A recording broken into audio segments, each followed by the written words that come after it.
Towards the end of last season, the Kings acquired Dave Tiger Williams from the Detroit Red Wings organization. They acquired him for his well-known muscle and aggressiveness on the left side. Well, this year he's providing that and more. He's scoring goals and setting up his line mates. And Tiger is joining us for a few moments. Tiger, that first period, excellent hockey, both offensively and defensively. 25 shots on goal. Well, that's the best offensive period we've had this year. And, you know, the month of November has to be our month. We're behind the 8 ball right now, and we're really looking forward to picking up a lot of points. And it'd be great to start against a team in our own division. And we need you to play Edmonton. You got to play offense. If you sit back and play defense, ask any football player, you're going to get killed. Tiger, in that first period, the Kings had some excellent scoring opportunities. You've got to be somewhat frustrated in that Andy Moe came up with all those big saves, but really now you've just got to keep that pressure on because it's just a 1-goal lead. Well, you're never frustrated, Nick, and not to correct you, but I'm gonna, you know. Sometimes you're good at that. Well, yeah, the guys in your business got to be corrected every once in a while. But no, I think any time that you're having lots of chances, there's never any need for any frustration. It's when you're not getting them that obviously you're not doing something right. Tonight we're skating well, we're going at the net, and let's face it, 10 out of those 25 shots were on a on the wimp side of shots, so we won't count 10 of them.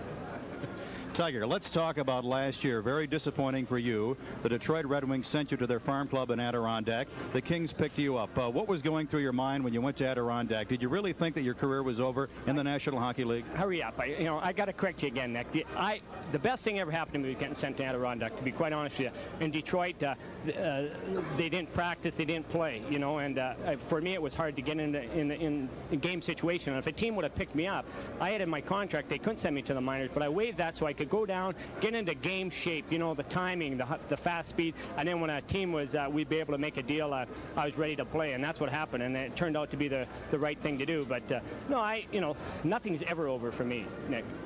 Never. Never. Never say never. Never say never.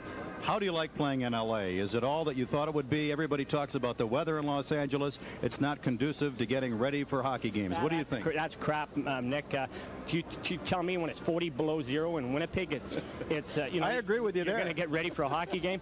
You know, if you can't get ready for a game, no matter where you're playing, obviously you're in the wrong business. Go sell cars. You know, at any city, all the 21, if you got to be able to get ready, and the weather's got nothing to do with it. People's got nothing to do with it. That's what you got inside of you, and you got to be able to come in and be ready to play. And I think if anything, this is great here. I don't have to buy winter boots. I don't have to buy my wife a fur coat. I mean, I'm making enough money here, Nick. It's a hell of a place.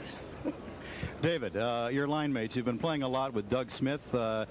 What is your role out there? Does your role ever change despite the fact that you may move from one line to the next? No, I try to play the same way, and I think the reason to have longevity in any sport is to play the same way that's got you into the league. And if you get into the league and start changing things, and of course you have to adapt to as the game has changed in hockey, but I play the same way game in, game out, no matter where it is. And the good thing about playing with all of our centers, but more so with Smith, is he's got good speed.